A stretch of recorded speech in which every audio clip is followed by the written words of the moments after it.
오늘 순교자 주일로 지킵니다. 그래서 오늘 순교가 무엇이고 또 우리가 지켜내야 될 신앙의 자리가 어디이고 또 그와 같이 우리가 믿음과 신앙을 지키는 우리 삶의 어떤 신앙의 목적이 어디에 있는가라고 하는 것으로 오늘 말씀을 좀 살펴봤으면 좋겠습니다. 우리는 늘 앞서간 믿음의 선진들을 기억하고 그들이 남겨주신 신앙의 유산을 본받아야 합니다. 그러나 분주한 일상에서 순교자들의 숭고한 신앙을 잊어버리고 살아가는 일이 우리들에게는 참으로 많이 있습니다. 6.25 전쟁이 끝난 총성이 멈추어진 72주년을 우리가 생각하면서 신앙을 위하여서 주님을 위하여서 기꺼이 생명도 바친 거룩한 열정을 기억하고 나의 신앙을 점검하는 은혜의 시간이 되었으면 합니다.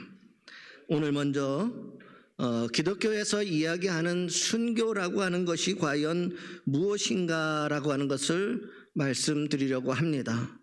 그리고 나서 역사 속 현장 속에서 나타난 순교의 사례들, 그들이 어떻게 교회와 복음과 예수 그리스도를 지켜냈는지 그들의 현장에 대한 이야기들을, 역사적인 기록들을 여러분들에게 소개하고 세 번째로는 성경 본문, 오늘 계시록에 주시는 이 말씀, 서머나 교회에 말씀하셨던 이 교훈을 여러분들과 함께 나누도록 하겠습니다. 먼저 순교의 의미입니다. 우리가 순교라고 말할 때 이 말을 사전적으로 풀어보면 자기가 믿는 신앙을 지키기 위한 죽음이다. 그것이 순교라고 하는 의미입니다. 그리고 순교자라고 우리가 말을 할 때는 이 말은 자기가 믿는 신앙, 그 믿음을 지키기 위하여 목숨을 바친 사람이라고 하는 의미입니다. 신약 성경에서는 특별히 순교라고 하는 개념은 따로 없었습니다.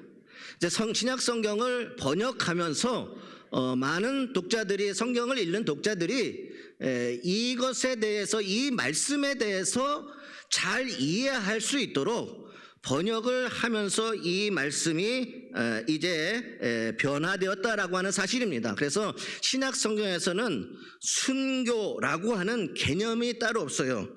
신약 성경에서는 증언 혹은 증거라고 하는 말이 후에 순교라고 하는 의미를 지니게 되어진 것입니다.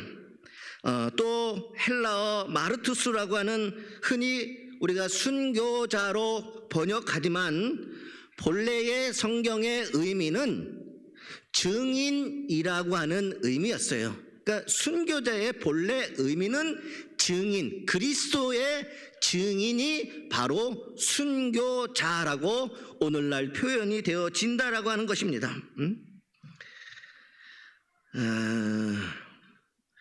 여러분, 사도들은 예수 그리스도에 대한 신앙을 고백하고 이를 증거하다가 죽은 이들을 성경의 기록에 보면 증인이라고 표현을 합니다.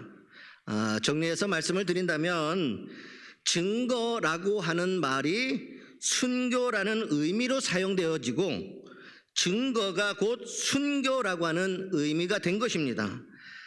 그 당시 초대교회에 예수 그리스도를 믿고 복음을 지키고 끝까지 믿음을 지키는 그 초대교회의 상황 속에서는 말씀을 바르게 증거하는 일은 목숨을 걸고 하는 행위였기 때문이었습니다. 그래서 곧 말씀을 증거하고 그 말씀을 증인으로 살아가는 것 자체가 순교라고 불려지게 되어졌다라고 하는 것입니다.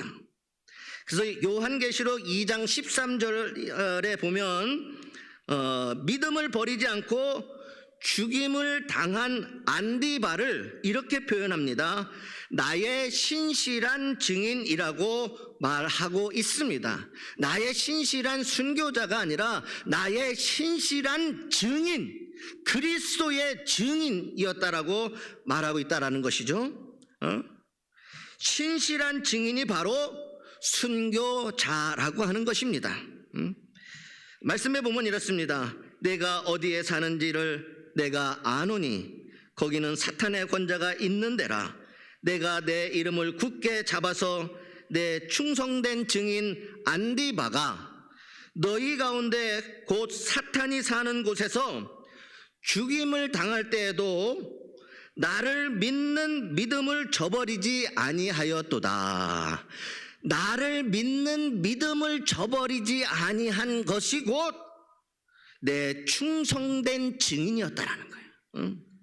끝까지 어떠한 상황이 왔어도, 내 생명이 끝나는 그 순간이 왔어도 끝까지 믿음을 지키는 것이 곧 순교자였다라는 거예요. 신약 성경에서는 그런 의미를 가지고 있다라고 하는 거예요. 계시록 2장 10절 오늘 본문 말씀에서는 그러한 자들에게 죽도록 충성하라라고 하여서 죽음이 이르기까지 증인이 되어라라고 오늘 말씀을 하고 있는 것입니다.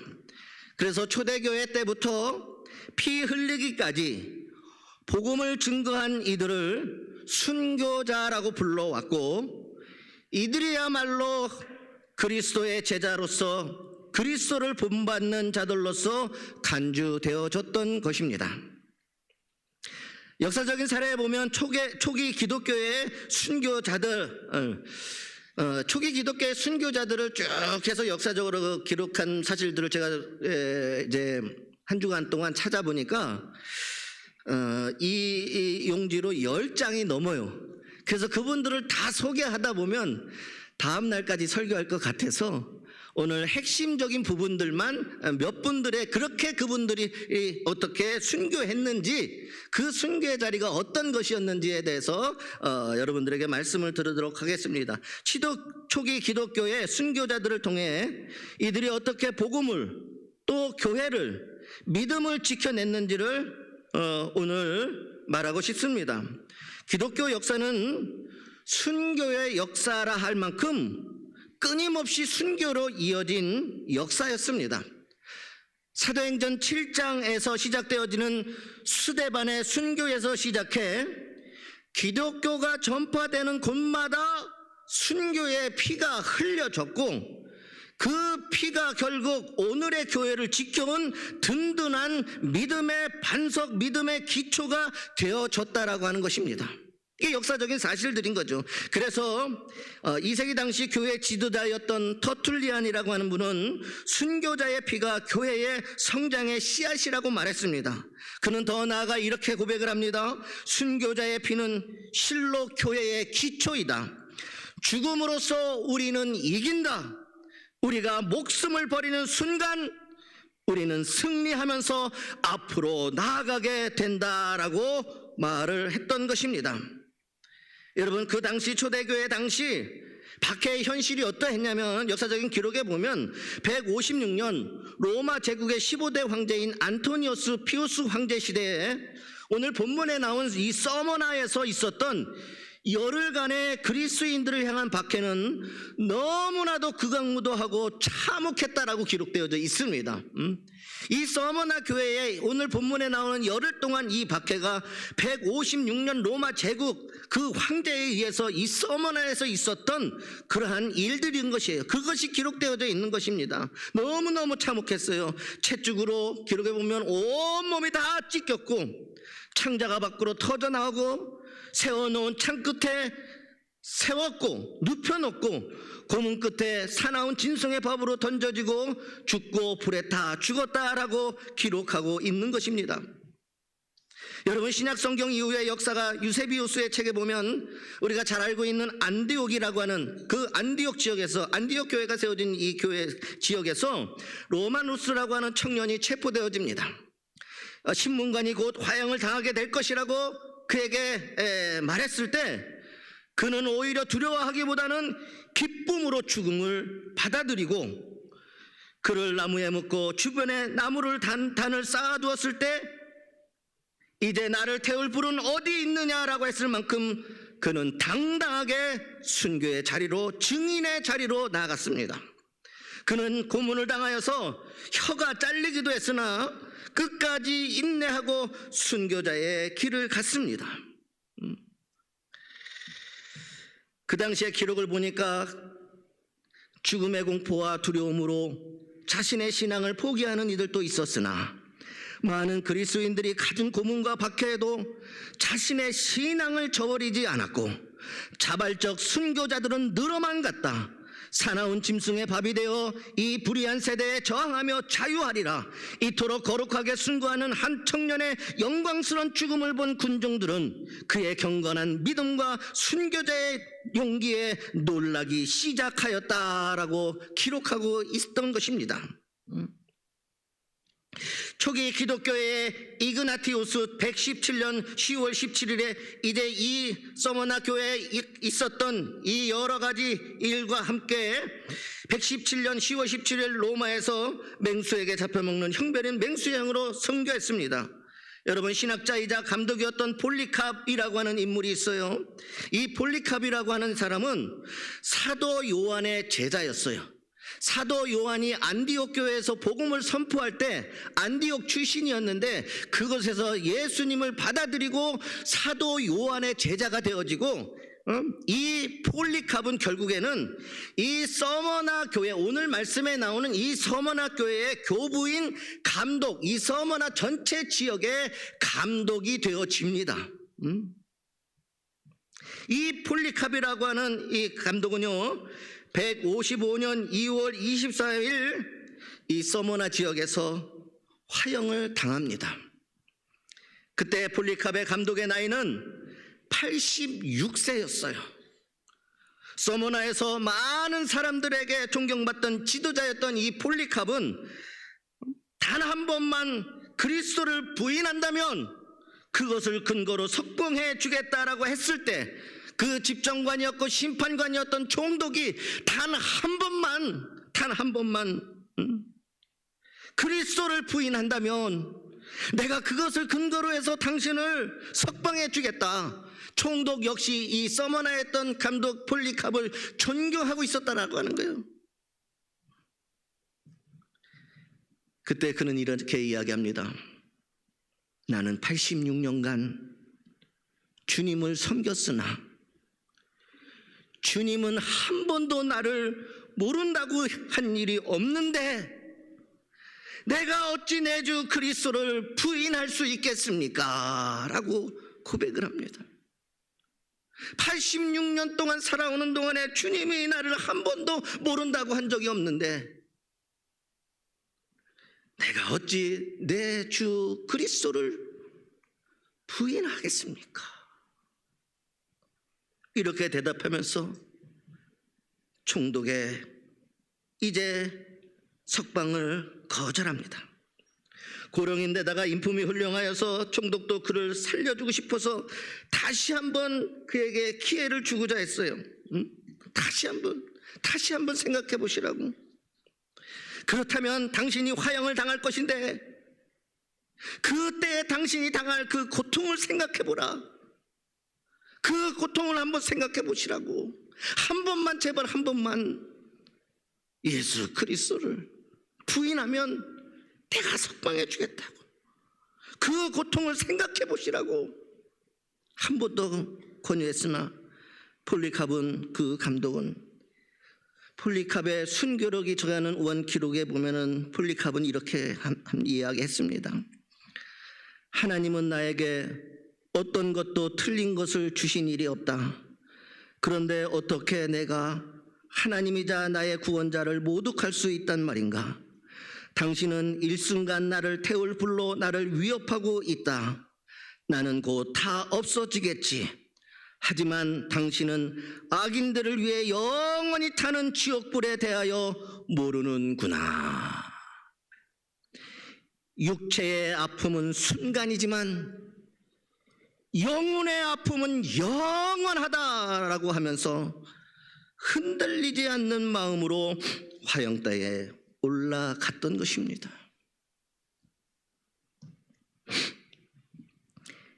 이것은 시작에 불과했습니다, 여러분. 250년 이후에 로마 제국 전역에서는 혹독한 박해가 시작이 되었고 1,000여 명에 달하는 이들이 순교자의 길을 갔습니다. 이런 상황에서도 신앙을 지켰던 것을 히브리서 기자가 이러한 말을 했습니다. 이 땅에 대한 연민이나 이 땅에 소망을 두지 않고 더 나은 본향, 저 하나님이 계신 본향을 사모했기 때문에 그들이 이와 같이 신앙을 지켜낼 수 있었다.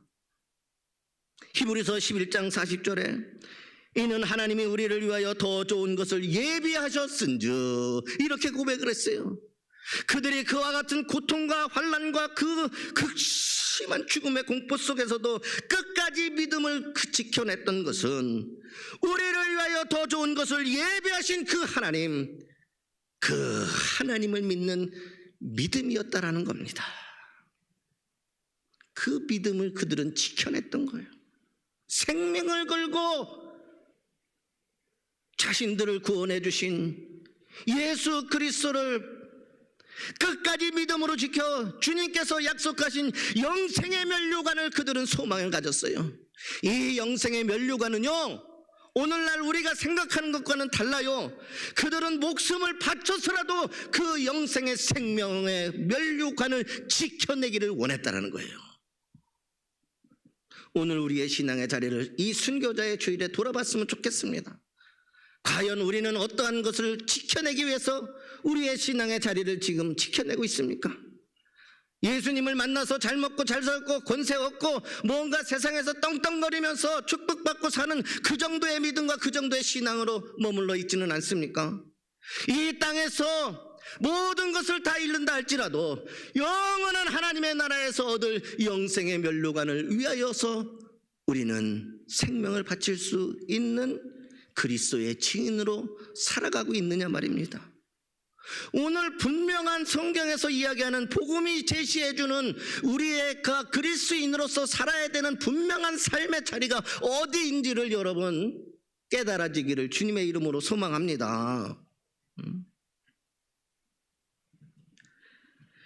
또한 여러분, 한국 또한 순교자의 피에 의해서 세워진 교회입니다. 우리 교회가 대표적인 이야기잖아요.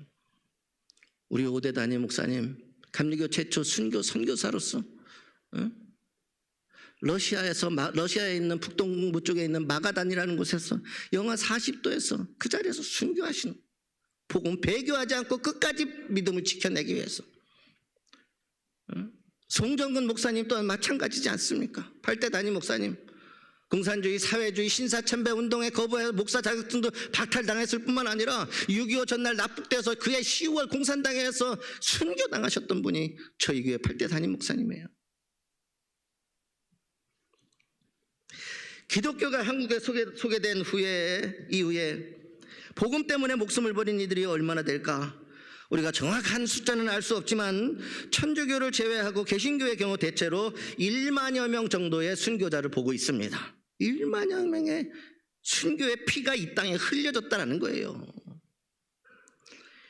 여수 애양원의 손양원 목사님은 6.25 동란이 일었을 때 피난을 권했지만 행동이 자유롭지 못한 나환자들을 두고 혼자 피할 수 없다며 피난을 거부했습니다. 마치 김영학 목사님이 이 땅 러시아 땅에 그 독립운동 그 시대에 단 한 명의 교인이라도 여기에 남아있으면 나는 그들과 함께 하겠다는 그 믿음과 그 신앙이 끝까지 그들을 지키겠다라고 하는 거예요. 억지로 이제 손양원 목사님을 배에 태워서 피난지인 부산으로 보내려고 했으나 기어이 손 목사님은 배에서 내렸습니다. 환자들을 두고 나만 살겠다고 피할 수 없다라고 그분은 말씀하셨어요. 이때 손양원 목사님이 유명한 말을 합니다. 세상에 피난처가 어디 있는가? 피난처는 주님, 오직 주님 품뿐이다 라고 하는 말을 남겼어요. 세상 그 어디에 피난처가 있겠습니까? 우리 인생에 내가 거기에 간들 그것이 내 피난처 있습니까? 피난처는 오직 주님 품뿐입니다.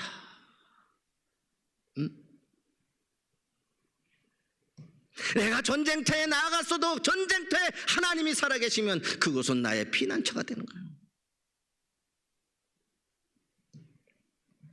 나환자들의 보시 되어 강단을 사수하던 그는 내부 고발자에 의해서 공산당원에 체포되었고 9월 28일 밤 순천으로 끌려가던 중 미평의 과수원에서 총살이 되어집니다.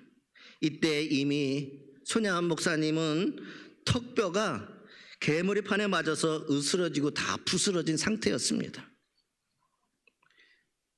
이때 손 목사님의 나이는 45세였습니다. 6.25 전쟁 중 살해된 기독교 교역자는 이름이 확실히 밝혀진 사람만 176명에 달하고 납북되어진 교역자들은 193명에 달합니다. 밝혀지지 않는 이들까지 합치면 엄청난 수의 그리스도인들이 피살되어지고 순교되었습니다. 신자라는 이유만으로 피살된 수는 1만여 명에 달할 것으로 추산하고 있습니다. 한국 기독교의 역사 또한 순교의 역사였다라는 거예요. 이들 순교자의 피가 오늘 교회의 성장의 씨앗이 되고 밑거름이 되고 오늘 이 양양 땅의 이 양양교회의 밑거름이 되어졌다라고 하는 사실인 것이에요. 그들이 지키고자 했던 그 신앙과 그 믿음의 유산, 오늘 우리에게 있기를 주님의 이름으로 소망합니다. 우리가 무엇을, 그리스도인들이 이 세상 살아가는 동안에 무엇을 위하여 살아가야 되는지 분명한 삶의 신앙의 목표와 목적을 분명히 할 수 있기를 주님의 이름으로 소망합니다. 그들이 그렇게도 목숨을 바꿔서라도 지키가 했던 이 교회와 복음 예수 그리스도, 오늘 우리가 그 믿음의 유산을 가지고 우리도 그 신앙을 지켜내기를 주님의 이름으로 부탁을 합니다. 오늘 본문으로 돌아갑니다. 오늘 성경 말씀은 소아시아 7교회에 보낸 편지 중에 사도 요한이 서머나 교회에 보낸 편지입니다. 사도 요한이 서머나 교회, 이 서머나 교회는 빌라델피아 교회와 더불어서 아무런 책망을 받지 않고 칭찬만 받은 교회였어요. 서머나는 지금의 터키의 이즈미르라고 하는 곳으로 불려지고 있습니다. 7교회 중에 유일하게 지금도 주요 도시로 남아 있는 곳이 이 서머나 교회와 서머나 지역이에요. 앞에서 소개한 이 폴리카 감독이 순교한 곳이 바로 이곳이고, 이 폴리카 감독을 보낸 사람이 사도 요한과 제자들이었다라는 거예요. 그러면서 오늘 본문 말씀에서 중요한 이야기들 하는데, 본문 9절에 보면 주님께서는 서머나 교회 성도들이 겪는 아픔을 다 알고 계셨습니다. 그들이 믿음과 신앙을 지키기 위하여서 그 교회 성도들이 겪는 그 아픔을 오늘 계시록 말씀해 보면 주님이 알고 계시다, 끊임없이 그 말씀이 반복되어져 나옵니다. 그들이 당하는 고통 주님이 알고 계신다. 성도들이 당하는 환난도 주님이 다 아셨습니다. 서머나 교회가 유대인들로부터 비방도 받았다는 것 주님은 이것도 다 알고 계셨습니다. 더 나아가 10절에 보면 주님께서는 앞으로 닥칠 핍박을 예고하면서 마음의 준비를 하고 있습니다. 준비를 시켜주고 있습니다. 너희가 지금 앞으로도 더 큰 핍박을 받을 것이다. 제가 먼저 소개했던 서머나에 있었던 10일간의 처절했던 참혹했던 그 박해의 현장 속에서 그 현장의 기록이 오늘 요한계시록 2장 10절의 기록인 거예요. 여러분, 너는 장차 받을 고난을 두려워하지 마라. 볼지어다 마귀가 장차 너희 가운데서 몇 사람을 옥에 던져 시험을 받게 하리니 너희가 10일 동안 환난을 받으리라. 내가 죽도록 충성하라. 그리하면 내가 생명의 관을 내게 주리라. 여러분, 주님은요 이 말씀을 통하여서 지금 서머나 교인들을 위로하여 주실 뿐만 아니라 그들에게 복음의 능력과 신비와 예수 그리스도를 믿는 믿음의 용기를 심어주고 있다는 거예요. 이 말씀을 통하여서. 그런데 여러분, 이상하지 않습니까? 너희가 앞으로 환난 당할 거야. 10일 동안 엄청난 일이 있을 거야. 그런데 위로의 말치고는 그러면서 끝까지 충성하라. 네가 죽도록 충성하라. 그래야면 내가 생명의 멸류관을 내게 주리라. 그들의 믿음과 그들의 신앙은 자신의 죽음보다 생명의 멸류관에 소망을 두고 있었다라는 거예요. 이 땅의 즐거움이 아니라 영원한 하나님께서 이루는 십자가를 통하여 이루어 놓으신 이 땅 가운데 구원의 계획, 영원한 생명의 멸류관, 그들은 그것을 얻기 위하여서 그것을 얻기 오히려 세상의 그런 것들보다 그것이 더 그들에게는 영광이었다는 거예요. 그래서 그 영광이 오늘 말씀에서 너희가 핍박과 고난과 환난을 당하나 너희는 이 세상보다 부한 자다라고 성경에서는 기록하고 있다는 거예요. 너희가 영적으로 더 부한 자다. 너희에게 생명의 면류관이 영원히 잃어버리지 않고 영원히 불에 타지 않는 영생의 면류관이 너희에게 있을 것이다. 이게 주님이 지금 위로해 주시는 말씀입니다. 그래서 죽기까지 네가 죽도록 충성하라 말씀하신 거예요. 여러분, 이 충성이라고 하는 말은, 성경에서 이야기하는 충성이라는 말은 잘못 들으면 우리가 오해할 수 있는데 뭐를 하라는 이야기가 아닙니다. 충성하라, 죽기까지 충성하라, 뭘 자꾸 하라는 것이 아니에요. 세상에서 이야기하는 이 충성과 성경에서 이야기하는 이 죽도록 충성하는 것은 확연하게 달라요. 여러분, 헬라어에 보면은요, 이 충성이라고 하는 것은요, 끝까지 너의 믿음을 지키라라고 하는 말씀이에요. 그러니까 고난과 환난과 핍박이 있는데 계시록을 통하여 사도 요한을 통하여 주시는 하나님의 말씀이 뭐냐? 내가 죽도록 충성하라. 내가 죽기까지 너의 믿음을 지켜내라. 내 믿음을 지켜내라라는 거예요. 우리 그리스도인들의 신앙 중에서 가장 중요한 부분이 이거예요. 어떤 상황, 어떤 일, 어떤 수없이 많은 그 경우들을 만났을 때도 우리는 흔들림 없이 끝까지 믿음을 지키는 것이 예수 그리스도의 십자가의 복음에 죽도록 충성하는 겁니다. 그러나 한번 생각해 보세요. 조금만 어려워도, 조금만 힘들어도, 조금만 내 마음에 들지 않아도 우리는 믿음의 자리를 얼마나 박차고 나아가고 있습니까? 초대교회 성도들과 예수 그리스도의 복음 이후에 많은 사도들, 그들의 제자들, 또 오늘에 이르기까지 수없이 많은 이 피 흘림 속에서도 그것을 끝까지 지켜낸 사람들, 이것이 신앙과 믿음의 근본이 되는 겁니다. 끝까지 믿음을 지켜내는 것.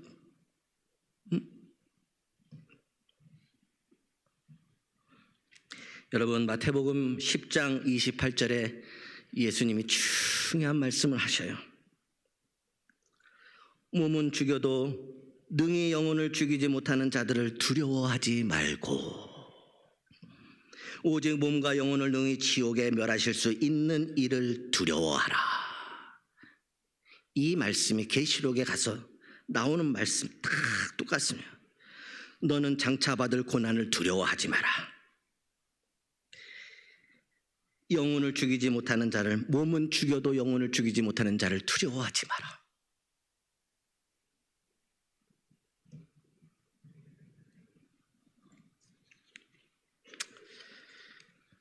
여러분, 주후 64년 로마 대화제로 말미암아 교회가 누명을 쓰고 박해를 받을 때 바울은 자신의 죽음을 앞두고 순교를 슬퍼하거나 두려워하지 말라라고 격려하면서 그리스도인의 죽음 이후의 세계를 다음과 같이 알려주었습니다.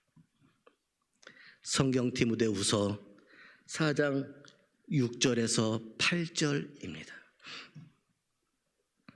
전제와 같이 내가 벌써 부어지고 나의 떠날 시각이 가까이 왔도다.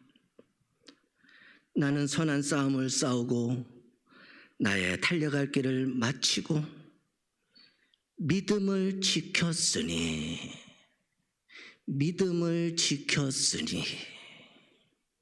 이제 후로는 나를 위하여 의의 면류관이 예비되었으므로 주 곧 의로우신 재판장이 그날에 내게 주실 것이며 내게만 아니라 주의 나타나심을 사모하는 모든 자에게도니라.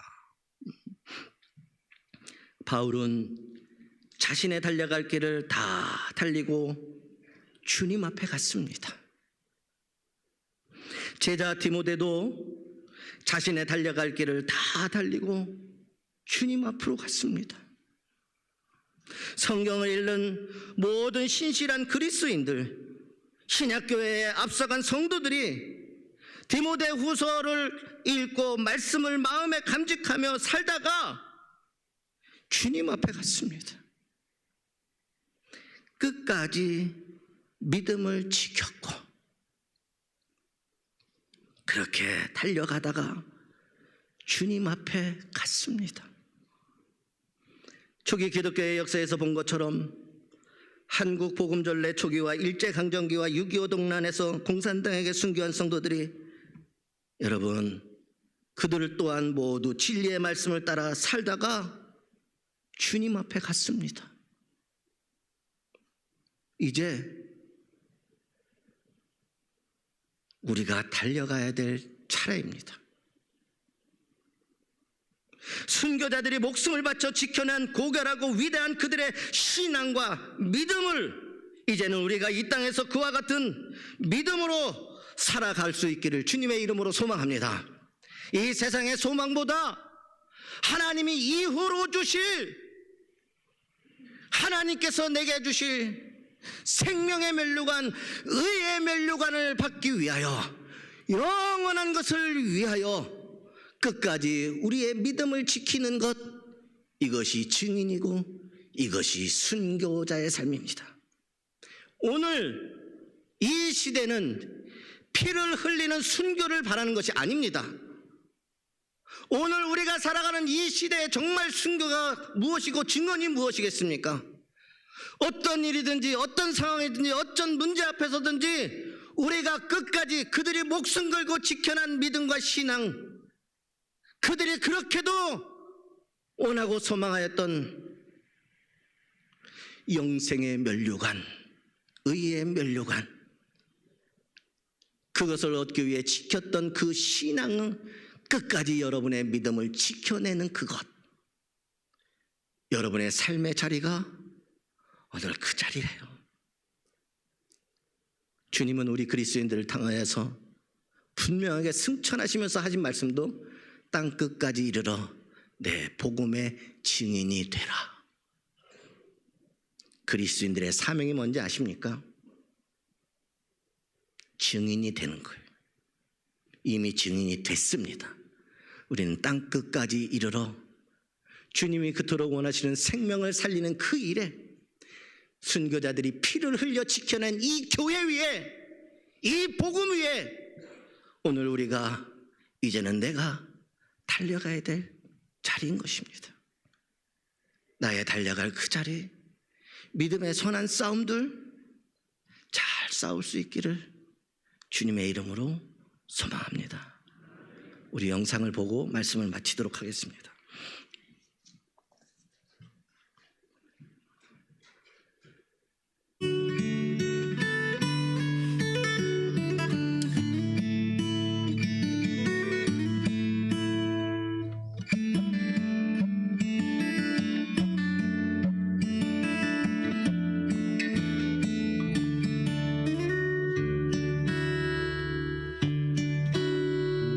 주께서 주신 동산에 땀 흘리며 씨를 뿌리며 내 모든 삶을 드리리.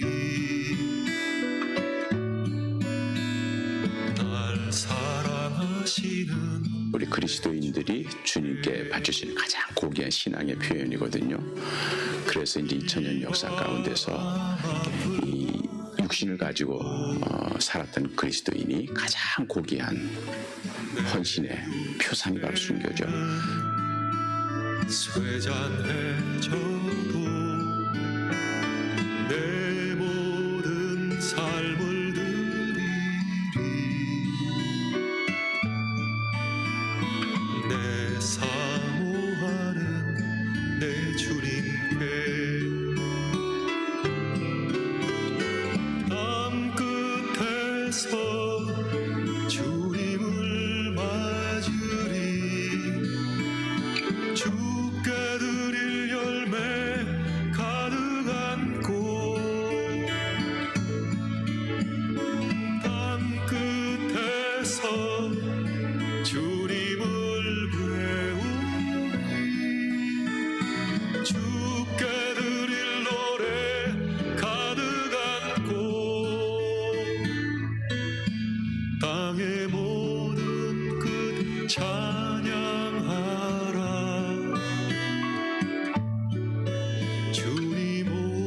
가실 길 예비하라. 땅의 모든 끝에서 주님을 찬양하라. 영광의 주